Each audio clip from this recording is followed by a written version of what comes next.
planeta. Quem falou? Eu. Esse eu fui fazer uma pesquisa, porque eu estava falando de bagagem, aí eu falei, a bagagem nossa, nós vamos continuar na Terra, nós vamos desencarnar, não pensem vocês que vão sair da Terra não, nós vamos continuar nesse nosso orbe, não sabemos nada, em que localização, mas K2-33b foi o último planeta descoberto pela ciência recente agora. E eu coloquei isso como ilustração. É aquela bolinha ó, lá pretinha, perto dessa estrela grandiosa. Aquilo ali foi o último planeta. Está a milhões de anos-luz. Só que esse planeta, não pense vocês que surgiu agora. Ele já tem 5 milhões de anos. Agora é que nós conseguimos ver. Você vê que a ciência... Então, será que nós vamos ser jogados para lá? Sabemos. Vai depender do nosso comportamento. Porque... vou tirar o cadáver, dá licença, que eu estou com calor, já me animei demais. Já fiquei animado. Vou beber um pouquinho d'água, dá licença.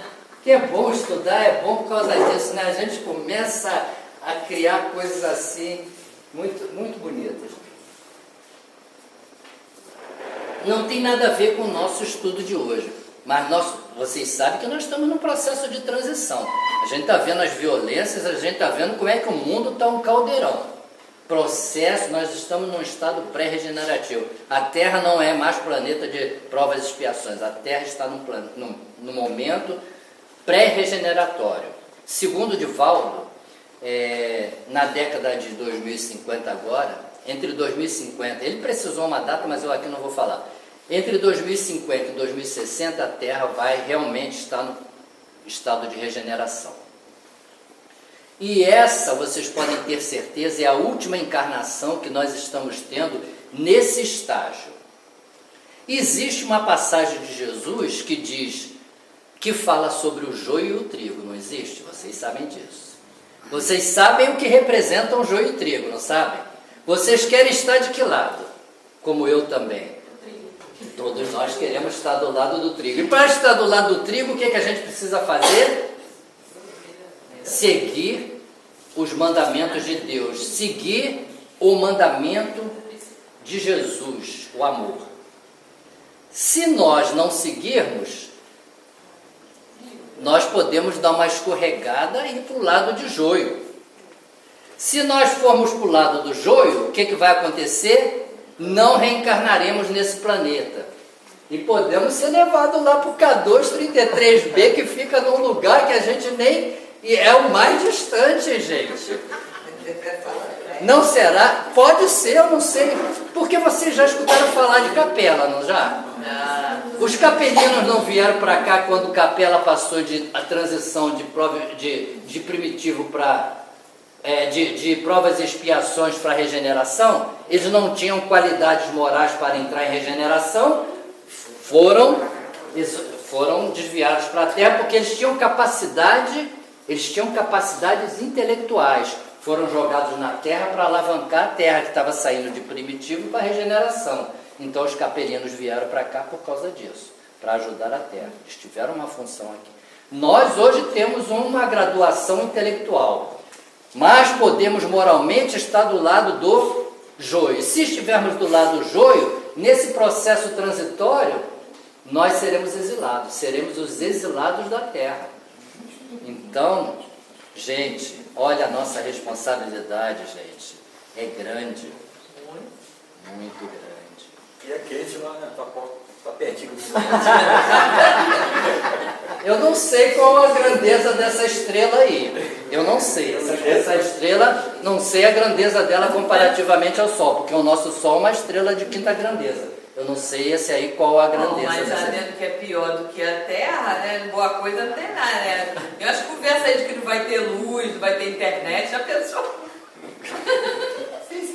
Sem internet a gente sofre, né? Sem celular? Sem zap.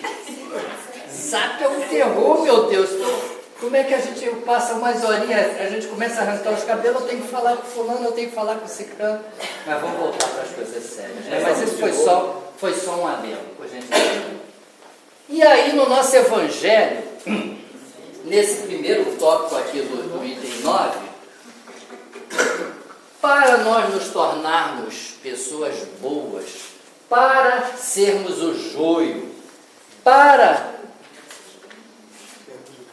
sermos o trigo. Para sermos o... Oh, estão atentos, hein? Vocês estão atentos, hein? Gostei. Para sermos o trigo, nós temos uma senha. E qual é essa senha? Para chegar a Deus, para chegar no lugar melhor, qual é a senha? Vocês sabem? Ah, não sei, mas calcula. Sabem sim. Calcula então. Amor ao próximo, né, que você está falando.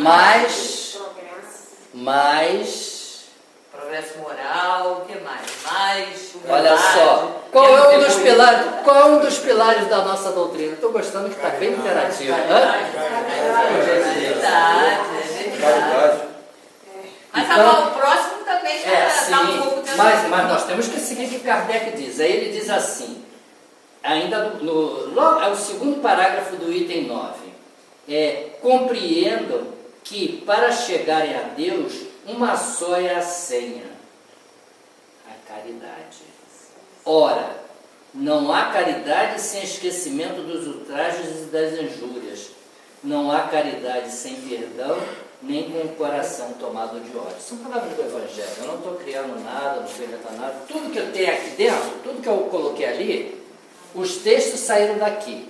Algumas, vamos dizer assim, adaptações para seguir o raciocínio foram da minha parte, mas só para dar um direcionamento, entendeu? Então, assim, porque a caridade é um dos pilares da nossa doutrina, né? O que diz a nossa doutrina? Fora da caridade não há salvação, não é verdade? Então, a senha para nós sermos o trigo, agora eu falei certo, né? A senha para nós sermos o trigo é a caridade. A senha para chegarmos próximos a Deus é a caridade. Hã? Vamos lá. Agora, para existir caridade, temos que exercitar a maior das virtudes, que é o perdão. A maior das virtudes. Essa é a virtude mais difícil de se... Para vocês terem uma ideia, para nós termos uma ideia de tão grande é essa virtude, ela foi usada no momento derradeiro que Jesus deixou o nosso plano. Ele falou: Pai, perdoa-os, porque não sabem o que fazem. Por isso é a maior virtude. E é uma das maiores dificuldades nossas. Sendo uma das maiores, é a maior virtude e uma das maiores dificuldades. Então, para nós alcançarmos o perdão, alcançarmos perdoar alguém, é muito chão, muito trabalho, muita dedicação, muito estudo. É tudo muito. Perdão é tudo muito. Perdão é um ato de amor assim incalculável. Porque perdoar verdadeiramente só aqueles que já estão num patamar que não... Isso não cabe a nós ainda aqui. Perdão. Não cabe o amor, não cabe o perdão. Nós estamos lutando para conseguir isso. Estamos lutando. E vamos conseguir. Porque quando Deus nos criou, Ele nos criou com o objetivo da evolução. E evolução, ela é infinita. Evolução é infinita. Por gentileza. História do processo reencarnatório. Tem no nosso estudozinho ali, no nosso livrinho, nesse capítulo, que eu vou começar lendo aqui um pedacinho então. Então, mediante inaudito esforço, consegue tais espíritos observar os a quem eles odiaram na Terra. Então, recebemos aquela nossa comunicação: Alfredo, chegou a tua hora, mete o pé. Aí vou eu, mudar de esfera. Poxa, estou aqui, trabalho lá no CEA. Será que isso me credencia de alguma forma? Não. Porque eu ainda tenho resquícios de ódio de de comportamentos meus de vidas. E aí, eu chego lá no plano espiritual, mas eu tenho alguns aprendizados que eu já fiz, que eu já sei que quando eu chegar no plano espiritual, eu tenho que pedir ajuda. Eu tenho que pedir ajuda. André Luiz levou 8 anos para pedir ajuda. Quanto tempo eu vou levar? Eu não sei. Mas eu sei que eu tenho que pedir ajuda. Saí daqui desse planinho, fui para o outro, vou pedir ajuda. Né? Fazer uma prece, já estou aprendendo a fazer, eu não sei fazer direito, mas estou aprendendo. Né? Sempre aprendendo. Né? Então, a história do processo reencarnatório é esse. A gente sai desse plano, adentra o plano espiritual, cheio, impregnado de situações adversas e negativas. E aí, o que diz aqui o nosso livrinho? Ao vermos aquele que nós odiamos e não vamos usar o termo odiar, aqueles que nós não tínhamos afinidade, porém a animosidade se lhes desperta no íntimo, revoltam-se à ideia de perdoar, e ainda mais a de abdicarem de si mesmos, sobretudo a de amar os que lhes destruíram, quiçá os haveres, a honra, a família. Entretanto, abalado fica o coração desses infelizes. Eles hesitam, vacilam, agitados por sentimentos contrários. É aquele momento conturbado em que você passa para o outro lado, sabendo quando vem aquele filmezinho que você errou tanto, não precisava errar tanto, mas você sabe que Deus, por nos amar incondicionalmente, diz assim: melhore, perdoe, abdique dessas coisas negativas, vamos dar um novo rumo nesse patamar da vida que você está agora, a sua caminhada. E a gente fica naquela luta, melhora ou não melhora, até que chega uma hora de tanto sofrimento que a gente tem que melhorar. E vem um amigo espiritual, nos resgata, através das caravanas que existem, né, nos lugares menos felizes do orbe, nos limbos, muito bem colocado. É um bralinho nos limbos, né? E aí a gente, né, vai... no limbo, a gente tem que dar uma mudada nisso aí, né? Aí ele diz assim: eles hesitam, vacilam, agitados por sentimentos contrários, se predomina a boa resolução, oram a Deus, imploram aos bons espíritos que lhe deem forças no momento mais decisivo da prova. Tudo isso que está colocado aqui, esse pequeno textozinho, é o que está no nosso Evangelho. Né? Onde tem 3 pontinhos, é porque eu pulei um pedaço do que está escrito aqui. Né? Inquietando, abalado fica o coração desses infelizes. Aí tem uma continuidadezinha. Se predomina a boa resolução, oram a Deus. Imploram os bons espíritos que lhe deem forças no momento mais decisivo da prova. Bom, e aí tomamos a decisão de que temos que melhorar. Muito bem. Por fim, após anos de meditações e preces, o espírito se aproveita de um corpo. Aí nós já estamos começando como eu falei, eu deixo no meu cantinho aqui o egoísmo, o meu orgulho, e lá o camarada já deixou adormecer um pouquinho aquelas dificuldades e ter uma nova oportunidade reencarnatória. Por fim, após anos de meditações e preces, o espírito se aproveita de um corpo em preparo na família daquele a quem detestou. Olha aí porque o filho odeia quando a causa não é daquela vida. E pede aos espíritos incumbidos de transmitir às ordens superiores permissão para ir preencher na terra os destinos daquele corpo que acaba de formar-se. Qual será o seu procedimento na família escolhida? Então, se a causa da ingratidão do filho não é daquela vida, está ali numa outra situação, numa outra encarnação. Mas um detalhe, ele, quando se propôs a reencarnar, disse: eu não vou, eu vou perdoar. Exatamente, é a prova, ele diz assim: não, Deus, ou meu mentor, ou aquele que está o auxiliando, eu vou encarnar e vou mudar a minha vida vai ser um mar de rosa. Aí pede isso, pede aquilo, pede só dificuldade, porque ele quer melhorar. Não, eu vou fazer isso, eu vou fazer aquilo. Aí lá o superior diz assim, vai devagar, eu vou te dar só 10% de tudo que você está pedindo. Só 10%. E nós chegamos aqui, matamos a pau aqueles 10%? Não. Tropeçamos de novo. Meu Deus do céu, como é que pode uma situação dessa? Não todo mundo, é claro, né? Damos aquela tropeçada. Claro, espírita não. Espírita está todo liberado. Mas é isso. Ali, aonde veio aquela antipatia? De uma vida passada. Né? Por gentileza.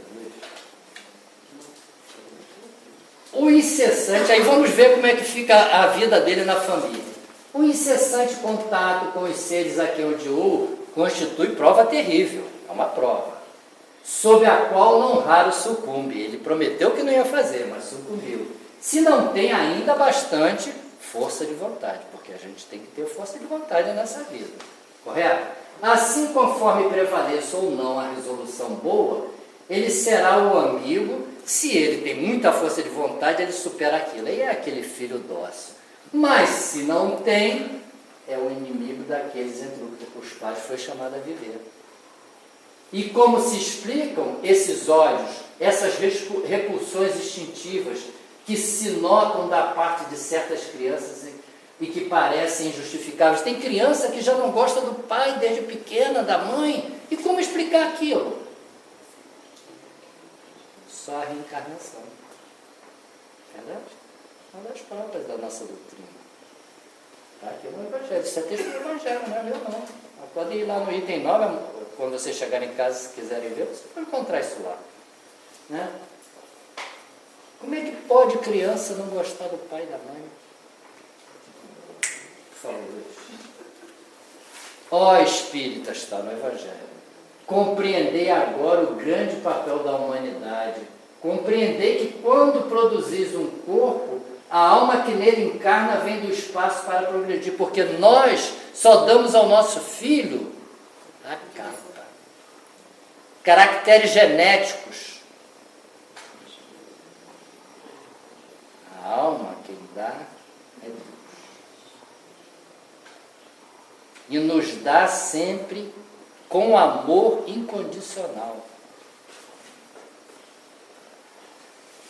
Só Deus nos ama incondicionalmente.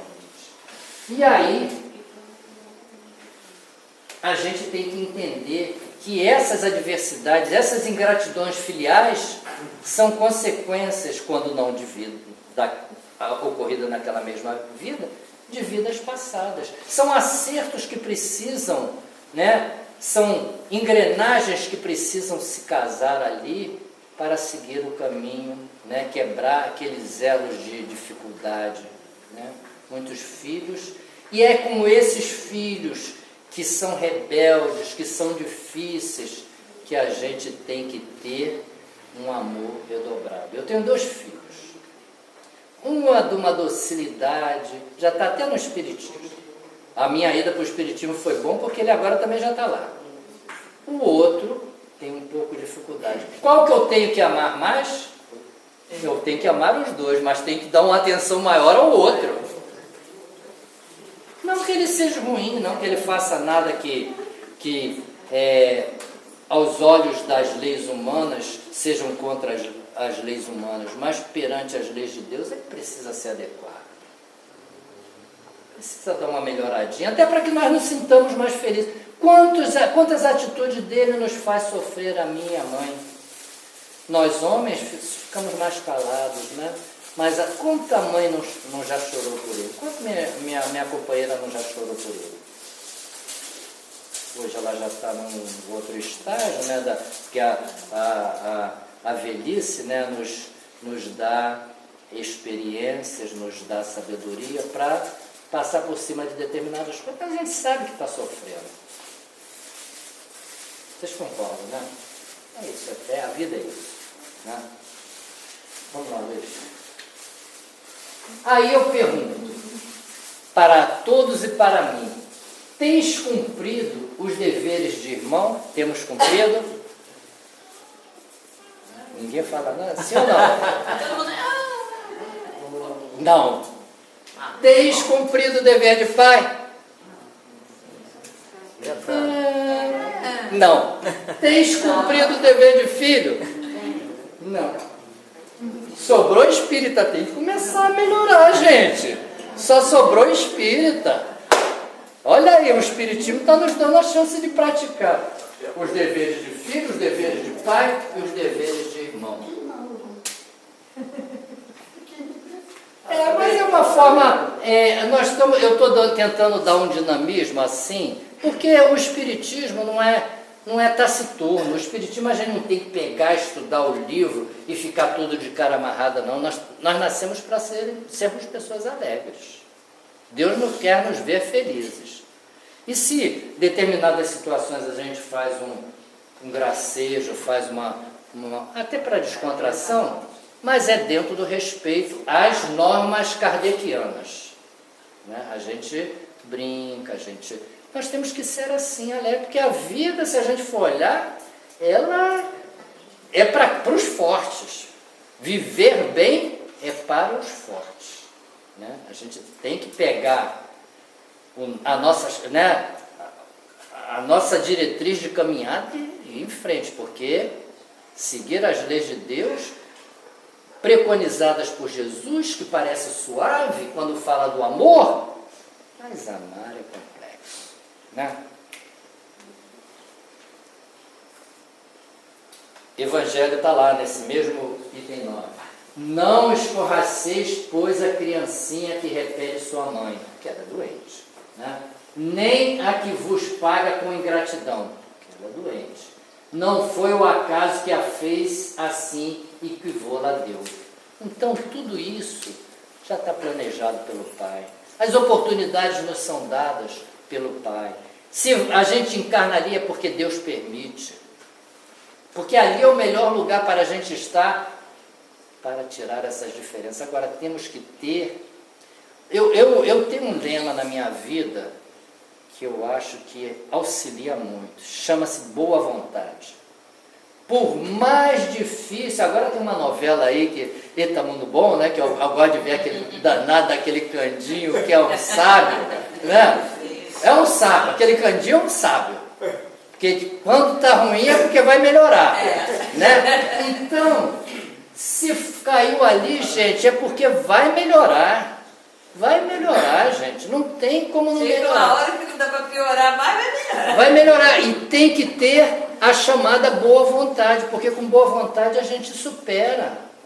A dificuldade pode ser extrema, mas se a gente tem boa vontade, ela vai ser resolvida de alguma forma. E Deus está ali para nos ajudar a resolver. Mães, abraçai o filho que vos dá desgosto e dizei-o convosco mesma. Um de nós dois é culpado. Claro, porque se ele hoje está naquela posição nos agredindo, é porque lá na outra, o que nós fizemos? Agredimos a ele. Não tem outra... É uma continha fácil. Não tem outra alternativa. Ambos, quando planejaram reencarnar, planejaram perdoar. Exatamente. Mas só que no papel de pai e mãe, o pai e a mãe perdoam com mais facilidade, porque deram a capa, deram as informações genéticas. Então, pai e mãe perdoam com mais facilidade. Né? E Deus é tão bom, né, que foi dito até numa outra palestra dessa aí, que a criança já vem com aquela carinha bonitinha. Que é pra gente se apaixonar, não é verdade? A gente se apaixona, é verdade, né? Então temos que abraçar, nós temos que carregar no colo. Porque se nós carregarmos no colo, Jesus está nos carregando e todos nós vamos ser carregados no colo. Na verdade é uma torre humana sendo carregada por Jesus. Né? Figurativamente, né? A tarefa não é tão difícil quanto vos possa parecer. Não exige o saber do mundo. Podem desempenhá-la assim o ignorante como o sábio. E o Espiritismo lhe facilita o desempenho, dando a conhecer a causa das imperfeições da alma humana.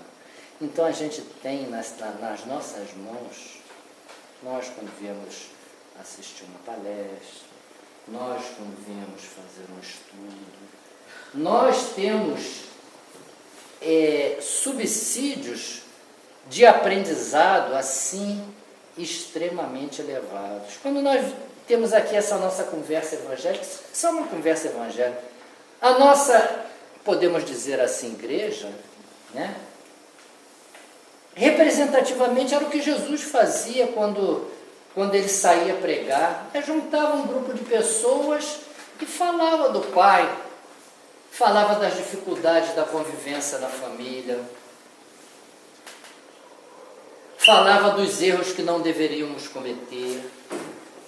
Tudo embasado em quê? Nos conhecimentos adquiridos por ele através das informações que vinham do Pai. Então Jesus reunia aquele grupo, né, amorosamente, todos ali se sentiam fortalecidos, porque a energia que ele fazia a propagação, energia fantástica, energia do amor. Eu conheço algumas pessoas que estiveram próximo a Chico, eu não tive essa oportunidade, pessoas lá da onde eu frequento, que diziam que quando chegavam perto de Chico, mas não sabiam o que ia acontecer, as pessoas ficavam felizes. Chegar perto dele não precisava de falar nada para ninguém. Por quê? Como era Chico? O que Chico fazia? Chico fazia o bem. O que Chico doava? Só amor. O que Chico pregava? A fraternidade. Não fazia mais nada além disso. Quer dizer, não fazia mais nada é muita coisa, mas entendam o fundamento do negócio. Então, dentro dos encarnados que já tiveram a oportunidade, porque na NASA tem uma máquina que calcula a dimensão da áurea, eles utilizam esse termo, né? A dimensão da capacidade de bondade da pessoa, da áurea, quantas... E o Chico chegou lá naquela máquina e deu o máximo. A máquina foi nos píncaros lá. Por quê? O que ele faz? Ele foi espoliado, ele foi denegrido, ele foi perseguido e nunca deixou de ter um sorriso nos lábios. Nunca deixou de falar que Jesus era a salvação. Nunca deixou de falar que Deus, nosso Pai, nos amava, que Ele é que coordenava tudo. Ele tinha sabedoria. Poderíamos dizer que perante os ensinos acadêmicos, Chico era um ignorante. Mas perante a vivência da vida mesmo, quase como uma redundância, ele era um sábio. Ele é um sábio. Ele conseguia passar. E nesses compromissos que ele teve de escrever 400 e tantos livros com assessorias de Emmanuel, André Luiz e outros mais, o quanto ele também não se capacitou, o quanto ele não aprendeu.